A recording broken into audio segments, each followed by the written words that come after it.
তো চলে এসেছি আজকে কিউএনএ পর্ব নিয়ে, আজকের মার্চ মাসের কিউএনএ সেশন, এবং আপনাদের যা প্রশ্ন যেটা কমেন্টে আপনারা করেন তার কিছু উত্তর আজকে আপনাদের সাথে চলুন শেয়ার করি। এবং কিছু কিছু প্রশ্ন কিন্তু খুবই ইম্পর্ট্যান্ট এবং খুবই গুরুত্বপূর্ণ, তাহলে চলুন দেখে নিই।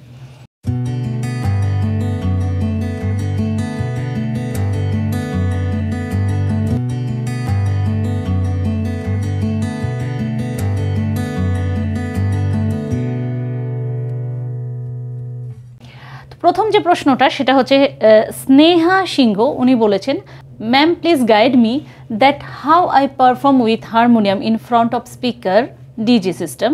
Recent past, I was fully failure to perform my song in open stage with harmonium in front of speaker, which was not acceptable by me.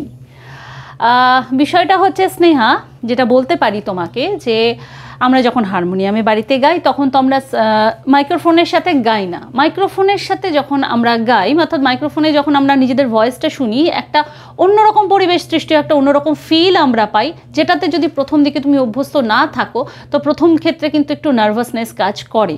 তো এটা কিন্তু খুব একটা জটিল বিষয় নয়। কিছুদিন যদি মাইক্রোফোনের সাথে শো করো তাহলে কিন্তু এই সমস্যাটা কেটে যাবে। আর যদি মনে হয় যে না, এটা খুবই তোমার জন্য হচ্ছে, যে যখনই তুমি স্টেজে উঠছো তখনই তুমি নার্ভাস ফিল করছো সামনে মাইক্রোফোন পেলে, তাহলে অবশ্যই আমি যেটা বলবো যে এখন খুবই ইজি, বাড়িতে একটা বক্স এবং একটা মাইক্রোফোন কিনে নাও, সেটার সামনে একটু অভ্যেস করো, অন্তত মানে সেটার সাথে একটু অভ্যেস করো। কারণ যখনই তুমি স্টেজে যাবে তো যে গানটা তুমি করবে ঠিক করেছো, তো সেটা একটু মাইক্রোফোনের সাথে গিয়ে নাও, তাহলে কি হবে, তুমি সেই পরিবেশটার সাথে একটু হ্যাবিচুয়েট হয়ে যাবে, ফলে সেই নার্ভাসনেসটা অনেকটাই কম হবে তোমার স্টেজে গিয়ে। চলে যাই এবার পরবর্তী প্রশ্নে। মৌসুমী দাস, ম্যাডাম নমস্কার, আপনার বিভিন্ন উপদেশ আমি মনোযোগ দিয়ে শুনি, এতে আমি অনেক ভালো ফলাফল পেয়েছি। আমার প্রশ্ন হচ্ছে, সর্দি কাশি হলে কিভাবে রেয়াজ করা যায়? বেসিক্যালি সর্দি কাশি হলে, যেটা যদি আপনার গলা বসে থাকে তাহলে রেয়াজ করার দরকার নেই, আর যদি গলা বসে না থাকে তাহলে তারও সপ্তকের রেয়াজটা একটু অ্যাভয়েড করে যান, মদ্র সপ্তকও খুব নিচে নামবেন না, অর্থাৎ গলায় প্রেশার দেবেন না, এবং রেয়াজের যে সময়টা আছে সেটা একটু কমিয়ে নিন। এছাড়া আর কোনো ধরনের সাবধানতা অবলম্বন করার প্রয়োজন নেই। পরবর্তী প্রশ্ন মৌসুমী ধর, উনি লিখেছেন, আমি স্টেজ শো করতে গিয়ে গানের শুরুটা ভুল করে ফেলেছি, এটা কেন হয়েছে? এটা আমার প্রথম শো ছিল, হ্যান্ডস দেখে খুব নার্ভাস হয়ে গিয়েছিলাম। আচ্ছা, প্রথম কথা, আপনি নিজেই আপনার প্রশ্নের উত্তর দিয়ে দিয়েছেন, কারণ এটা আপনার প্রথম শো হওয়ার জন্য সেই পরিবেশের সাথে আপনি পরিচিত ছিলেন না, যার জন্য এই নার্ভাসনেসটা কাজ করেছে। এবং বিশ্বাস করুন, এই নার্ভাসনেস প্রত্যেকের হয়, আপনি একা নন, এটাও আমার কোনো না কোনো দিন হয়েছে।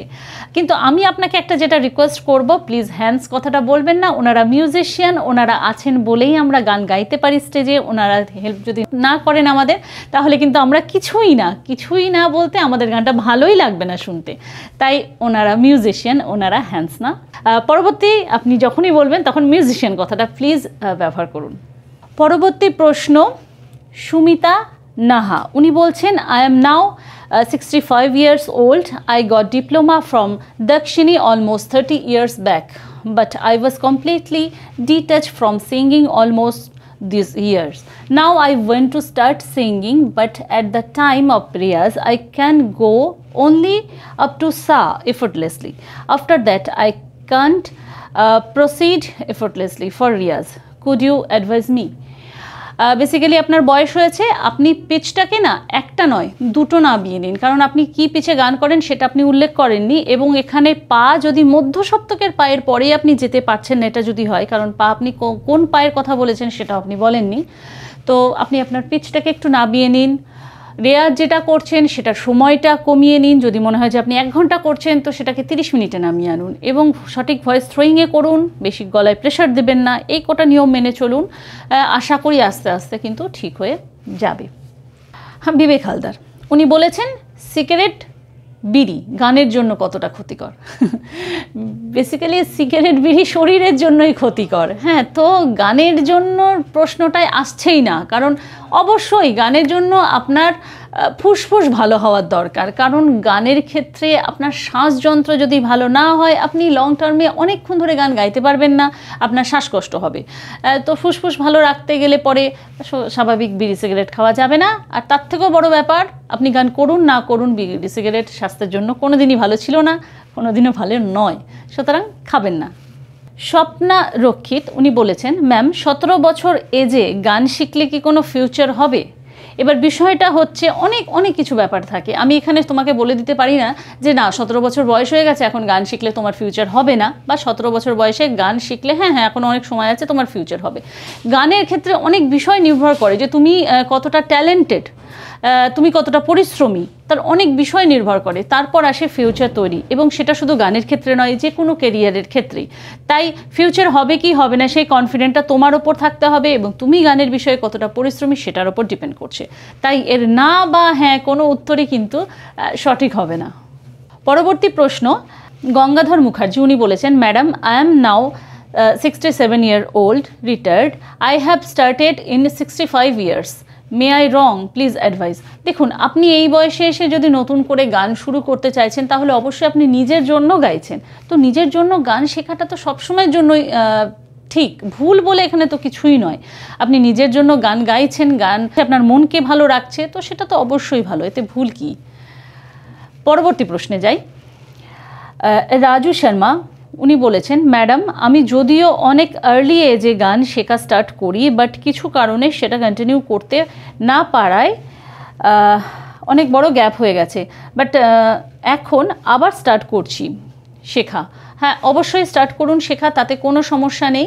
এবং যেটা আমি বারবার বলি যে সব ক্ষেত্রে যে যখন অনেক দিন গ্যাপের পর আবার গান শেখা শুরু করেন তো কিছু সাবধানতা নেওয়া উচিত। তো সেই বিষয়ে আমার ভিডিও রয়েছে, আপনি সেই ভিডিওটা একবার দেখে নিন এবং নতুন করে গান শুরু করুন। সুপ্রিয়া চৌধুরী উনি বলেছেন, আমি গাইতে পারি, প্রোগ্রামও করি, কিন্তু বেশিক্ষণ হারমোনিয়াম বাজাতে পারি না, কি করব? হারমোনিয়ামের সাথে একটু অভ্যেস কম হয় আপনার। হারমোনিয়াম প্লেয়িংটা না, ব্যাপারটা টোটালটাই ডিপেন্ড করে যে আপনি কতটা হারমোনিয়ামের সাথে সময় কাটাচ্ছেন, অর্থাৎ কতটা আপনি হারমোনিয়ামের সাথে রেয়াজ করছেন। আপনি যদি অনেক গান প্রতিদিন প্র্যাকটিস করেন বা প্রতিদিন গান হারমোনিয়ামের সাথে, এই অভ্যেসটা মানে এই যে সমস্যাটা যেটা আপনি লিখেছেন সেটা কিন্তু আর থাকবে না। তো এটা খুব বড় ইস্যু কিছু নয়, এটা সহজেই কিন্তু কেটে যাবে। পরবর্তী প্রশ্ন, শ্রেয়া সিনহা উনি বলেছেন, দিদি খুব ভোরে উঠলে প্রবলেম যাদের হয় তারা কি করবে? খুব ভোরে কি রেয়াজ করাটা খুবই ইম্পর্টেন্ট? হ্যাঁ, খুব ভোরে রেয়াজ করাটা তো খুবই ইম্পর্টেন্ট, এটা তো অস্বীকার করা যায় না। ভোরে উঠতে হয়, ভোরে উঠে রেয়াজ করলে পরে গলা টোনাল কোয়ালিটিটা কিন্তু খুব ভালো তৈরি হয়, কারণ আমরা খরচকা রেয়াজ যেটাকে বলে, অর্থাৎ মন্দ্রসপ্তকের যেটা রেয়াজ, সেটা আমরা খুব ভালোভাবে করতে পারি। কিন্তু যদি কোনো কারণে তুমি কোনোভাবে ম্যানেজ করে উঠতে না পারো ভোরবেলায় উঠতে, তাহলে যখনই তুমি উঠবে তখনই সেটা তোমার জন্য ভোরবেলা হবে, তো তুমি তখন সেটা রেয়াজ করো। দেবব্রত বিশ্বাস উনি বলছেন, একদম আমার মনের কথা, আমি 51 ইয়ার্স আবার গান শিখতে চাই, আপনি যদি হেল্প করেন আমি গান শিখব।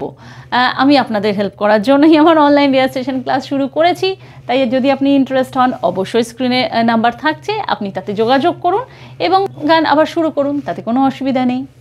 পরবর্তী প্রশ্ন, যে দিদিভাই হারমোনিয়াম বাজানোর সময় তাল কেটে যায়, তখন কি করব যদি বলে দেন তাহলে খুব ভালো হয়। বেসিক্যালি হারমোনিয়াম বাজানোর সময় যাদের তালটা কেটে যায় তারা হারমোনিয়ামটা এখনও সরগরম হয়নি, এটাই হচ্ছে কারণ। আপনি গান শেখা শুরু করেছেন, আপনি দেখছেন যে আমি হারমোনিয়াম ছাড়া যখন গাইছি তখন তো আমি তালে গেয়ে দিচ্ছি, কিন্তু যখনই হারমোনিয়াম বাজাতে আপনি যাচ্ছেন তখন হারমোনিয়ামের রিডগুলোর ওপর আপনি বেশি কনসেন্ট্রেশন দিয়ে ফেলছেন, এবং দিতেও হচ্ছে, কারণ হারমোনিয়াম বাজানোটাও আপনার জন্য একটা নতুন বিষয়, তখন আপনি তালের দিকে খেয়াল করতে পারছেন না। তো এটাও সাময়িক প্রবলেম, অভ্যেস করে যান হারমোনিয়ামের সাথে, তাল কাটার সমস্যা ধীরে ধীরে কিন্তু চলে যাবে। পরের প্রশ্ন, সরস্বতী সূত্রধর উনি বলেছেন, দিদি আমার সরগমে তাল কাটে না, শুধু গানের সময় তাল কাটে, কি করব? বিষয়টা আগের যেটা বললাম অনেকটা এই রকমই। সরগমের সময় ভীষণ ব্যাপারটা ইজি থাকে, সরল থাকে যখন আপনি তালের প্রতি কনসেন্ট্রেশন দিতে পারেন এবং আপনি নতুন গান শেখা শুরু করেছেন। যখন তালে আপনি গানটা গাইতে যাচ্ছেন তখন সেক্ষেত্রে গানের স্বরলিপি, হারমোনিয়াম বাজানো, অনেক কিছু বিষয় আপনি একসাথে নজর দিতে গিয়ে তখন আপনার তালটা কেটে যাচ্ছে। তো আপনি যেটা করতে পারেন সেটা হচ্ছে যে গানের যে নোটেশনটা রয়েছে সেটাকে আগে তালের সাথে ভালো করে প্র্যাকটিস করুন, তারপর তার কথার সাথে গাওয়ার চেষ্টা করুন। এইভাবে ধীরে ধীরে করুন এবং একটা দুটো লাইন নিয়ে নিন, পোর্শনগুলো খুব ছোট করে নিন, একটা দুটো লাইন বারবার গেয়ে সেটাকে তালের সাথে অ্যাডজাস্ট করে নিন। এইভাবে আপনি পুরো গানটাকে কমপ্লিট করুন, রেয়াজ করুন এইভাবে, তাহলে অবশ্যই কিন্তু তাল আপনার ঠিক হয়ে যাবে। আচ্ছা, তাল নিয়ে আরও একটি প্রশ্ন আমি যে বললাম একটু আগে যে তাল নিয়ে সকলের অনেক সমস্যা। মিতা মাইতি উনি বলেছেন, আমি সঠিক তালে গাইতে পারি কিন্তু সঙ্গে তবলা বাজলে সব গন্ডগোল হয়ে যায়, কি করব বলুন। আচ্ছা, এখানে আমি একটু কনফিউজড। আপনি বলেছেন যে আপনি তালের সাথে গাইতে পারেন, তো এটা আপনি বুঝছেন কি করে যে আপনি তালের সাথে গাইতে পারেন? কারণ বলছেন যে তবলা বাজলে গন্ডগোল হয়ে যায়, তাহলে বিষয়টা কি করে হলো যে তালের সাথেও আমি গাইতে পারি আমি জানি, কিন্তু তবলা বাজলে তাল কেটে যায়? তাহলে আপনি যখন একা একা গাইছেন তখন যে আপনি তালে গাইছেন সেটা আপনি শিওর তো? হ্যাঁ, এবার যদি আপনি বলেন যে হ্যাঁ আমি মেট্রোনমের সাথে করি তখন আমার কোনো তাল কাটে না, তাহলে আমি এটা বলতে পারি যে তবলার যখন বোলটা বাজে তখন আপনি একটু ছন্দটাকে হারিয়ে ফেলেন। আপনি এটা করুন, মেট্রোনমের সাথে প্র্যাকটিসটা বেশি করে করুন, ঠিক আছে? তারপর আপনি তবলার সাথে ব্যাপারটাকে করুন এবং এটা সবই অভ্যেসের ব্যাপার। এখন যেটা তাল কাটছে অভ্যেস করতে থাকুন, পরবর্তী ক্ষেত্রে কিন্তু আস্তে আস্তে তালটা ঠিক হয়ে যাবে। আচ্ছা, পরবর্তী প্রশ্ন বিশ্বজিৎ মণ্ডল উনি বলেছেন, ম্যাম আমায় একটু হেল্প করুন, আমি কিভাবে জানি না ঠান্ডা লেগে যায়, ঠান্ডা লেগে গেলে গলা বসে যাচ্ছে। আচ্ছা, মোটামুটি আপনার প্রশ্নের যেটা ব্যাপার সেটা হচ্ছে যে আপনার ঠান্ডা লেগে যায় এবং ঠান্ডা লেগে গেলে পরে তখন আপনি গান গাইতে পারেন না এবং সেটা খুব বেশি পরিমাণে হয়। তো এটাতে আমি যেটা বলবো যে আপনার শরীরে ইমিউনিটি পাওয়ারটা বাড়ানোর দরকার। ঠান্ডা যখন লেগে যায় আপনি বুঝতে পারছেন তখন একটু সাবধানে থাকা দরকার। আপনার ডায়েটটাকে ঠিক করুন, একটু হেলদি ডায়েট ফলো করুন, এই সমস্ত ছোটোখাটো বিষয়গুলো একটু নজরে দিন, তাহলে ঠান্ডা লাগার ভাবটা ধীরে ধীরে কিন্তু কমে যাবে। তো এতে ভেঙে পড়ার কিছু নেই, এটা এমন কিছু কঠিন বা ভয়ানক কোনো বিষয় নয়। তো এই বিষয়গুলো একটু খেয়াল রাখুন, তাহলেই হবে। পরবর্তী প্রশ্ন পলাশ সরকার উনি বলেছেন, নমস্কার দিদিভাই, আমি একজন আপনার বয়স্ক ছাত্র, আমি সি শার্প স্কেলে সরগম অনুশীলন করি, ঠাঁটগুলো কোন স্কেলে অনুসরণ করব যদি একটু দয়া করে বলেন। আচ্ছা, প্রথম কথা বলি, ঠাঁট নয়, ওটা রাগ হবে, কারণ ঠাঁট এবং রাগের মধ্যে কিছু বেসিক পার্থক্য থাকে। ঠাঁট কিন্তু আমরা গাইতে পারি না, রাগই গাওয়া যায়, কারণ ঠাটের আরোহ আছে, ঠাটের অবরোহ নেই। তো যাই হোক, বিষয়টা রাগ হবে। আর বিষয়টা হচ্ছে যে আপনি সি শার্প স্কেলে যখন সরগম অনুশীলন করছেন তো সেই স্কেলেই কিন্তু আপনি রাগ করবেন, আপনি পিচ বারবার চেঞ্জ করবেন না এবং কোনো ক্ষেত্রে সেটা করা উচিত নয়। তাই যেই পিচে আপনি সরগম করছেন সেই পিচেই আপনি রাগও কিন্তু অনুশীলন করুন। তো পরবর্তী প্রশ্ন তপন রয়, এবং উনি অনেক বড় লিখেছেন, তো আমি পুরোটা পড়ছি না। ইন শর্ট উনি যেটা বলতে চাইছেন যে উনি প্রথমে অনেক ভুল রেয়াজ করতেন, পরবর্তীতে আমার ভিডিও দেখে এখন বর্তমানে ঠিক রেয়াজ করছেন, কিন্তু উনি পাশে কাউকে দেখছেন যিনি ভয়েস মডুলেশনের প্র্যাকটিস করছেন। মানে উনি যেটা বলতে চাইছেন সেটা হচ্ছে যে কখনো সাটাকে কখনো বাড়াচ্ছেন কখনো কমাচ্ছেন, উনি ভয়েস মডুলেশনের প্র্যাকটিস করছেন। তো ভয়েস মডুলেশনের প্র্যাকটিসে আপনি এখন করবেন কিনা সেটা আপনি জানতে চাইছেন। তো আপনার গলায় রীতিমতো এখনও অনেক রকমের সমস্যা রয়েছে, তো ভয়েস মডুলেশন বর্তমানে এখন প্র্যাকটিস করার দরকার নেই, আগে আপনি আপনার গলার সমস্যাগুলো ঠিক করুন। কারণ ভয়েস মডুলেশন প্র্যাকটিস করতে গেলে না আমরা ভলিউমের প্রেশারটাকে নিয়ে কাজ করি, তো সেক্ষেত্রে একটু হলেও কিন্তু গলায় প্রেশার পড়ে এবং কতখানি প্রেশার আপনার জন্য ঠিক সেটা আপনি এখন মাপতে পারবেন না। তাই আপাতত দরকার নেই, আগে আপনি গলার আগে সমস্যাগুলো আগে কাটিয়ে উঠুন, তারপর আপনি ভয়েস মডুলেশনে প্র্যাকটিস করবেন। পরবর্তী প্রশ্ন কেয়া গোলদার উনি বলেছেন, 12-13 বছরের বাচ্চার গলা কাঁপে, সলিউশন দিন দিদি। আচ্ছা, বাচ্চাদের গলা কাঁপার সমস্যা যদি হয় তাহলে হয় সে ভুল পিচে রেয়াজ করছে, হয়তো পিচটা একটুখানি তার উঁচু হচ্ছে, গলাটা কিন্তু আমার মনে হয় সেটা একটা কারণ হতে পারে। আর দ্বিতীয় কারণ হতে পারে মনে হয় একটু বেশি লাউড গাইছে। হ্যাঁ, এই দুটো কারণই হতে পারে গলা কাঁপার। একবার ওর পিচটা চেক করুন যে পিচটা ও ঠিক আছে কিনা, অর্থাৎ স্কেলটা ঠিক আছে কিনা, এবং দ্বিতীয় হচ্ছে যে ও খুব লাউড গাইছে কিনা, চিৎকার করে গাইছে কিনা। এই দুটো জিনিস যদি হয়ে থাকে, এই দুটো জিনিস ঠিক করুন, গলা কাঁপার সমস্যা কমে যাবে। এবং তার সাথে সাথে লং নোট প্র্যাকটিস করান এবং ওকে বলুন যে গলাটা যাতে না কাঁপে সে কন্ট্রোলটা এখনই যেন করে। পরবর্তী প্রশ্ন বিক্রম সিঙ্গার উনি বলছেন, এবং উনি অনেকগুলোই আমাকে কমেন্ট করেছেন, সেম কমেন্ট প্রতিটা ভিডিওতেই আমি পাই, সেটা হচ্ছে যে 12 থেকে 20 বছরদের জন্য মর্নিং রিয়াজ। ব্যাপারটা হচ্ছে যে ছেলেদের জন্য 12 থেকে 16, 17 একটা অ্যাডোলেসেন্স পিরিয়ড চলে, এই সময় গলা ভাঙে। তো তখন কিন্তু গুরুর সাহায্য নিয়েই এই সময়টা রেয়াজ করা উচিত, কারণ প্রত্যেক দিন মানে প্রায় প্রত্যেক সপ্তাহে বলা যেতে পারে যে ভয়েসটা চেঞ্জ হয় এবং স্কেলটা নিচের দিকে নামতে থাকে। তো এর জন্য সেই সময়ের জন্য কোনো আলাদা করে রেয়াজ ওইভাবে বলে দেওয়া সম্ভব নয়। যেই রেয়াজই করুক, যাই করুক, সঠিক পিচে করাটা প্রয়োজন, এবং পিচটা সবসময়ের জন্য যেটা বললাম পরিবর্তন হয়। এবং বাকি যখন অ্যাডোলেসেন্স পিরিয়ডটা কেটে যায় তারপর যে কোনো রেয়াজ কিন্তু করতে পারো। আমি মর্নিং রেয়াজের প্রচুর ভিডিও দিয়েছি, সেটা বয়স্কদের জন্যই হোক, বাচ্চাদের জন্যই হোক, বা যেটাই হোক না কেন, সবই রেয়াজ করা যায় এই বয়সে, কারণ এই বয়সে কোনো সমস্যায় গলার মধ্যে আসে না, কারণ বয়স খুব কম থাকে। সুতরাং তুমি যে কোনো ভিডিও একটা দেখে নাও, সেই ভিডিওতে অনুযায়ী কিন্তু তুমি রেয়াজ করতেই পারো। পরবর্তী প্রশ্ন যে ম্যাম আমার বয়স 16 বছর, আমি এখন কি ক্লাসিক সং শিখতে পারবো? ব্যাপারটা হচ্ছে যে যখনই গান শেখা শুরু করবে তখন ক্লাসিকই শেখাটা উচিত, কারণ ক্লাসিক শিখলেই তোমার ভিতটা শক্ত হবে। তো ক্লাসিকই শিখতে হবে তোমাকে।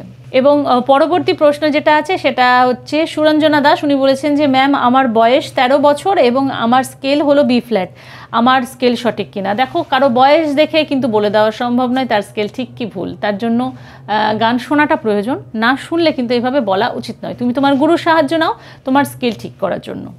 সুপ্রভা মিশ্র উনি বলেছেন যে ma'am what is the ultimate time duration for practice to be a good singer?